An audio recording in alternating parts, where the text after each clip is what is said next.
Welcome. In this video, I'll guide you through the simple steps to allow your contacts to see your phone number on Telegram Web using your PC. If you've recently noticed your number is hidden or people can't recognize you through your profile anymore, this quick update will fix that in no time. Let's get started. First, open your browser and head over to Telegram Web. Make sure you're logged in with your account so you can access all your settings. Once Telegram opens, take a look at the top left corner of your screen. You'll see 3 horizontal lines. Go ahead and click on them.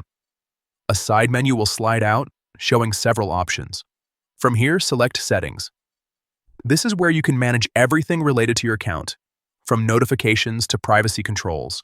After opening Settings, click on Privacy and Security. Inside this section, scroll until you find the option that says, "Who can see my phone number?" This is the feature that controls who gets access to view your phone number on Telegram. By default, it may be set to nobody or everybody, depending on your previous privacy settings. Click on this option, and you'll see 3 choices: everybody, my contacts, and nobody. To make your phone number visible only to people you know, choose My Contacts.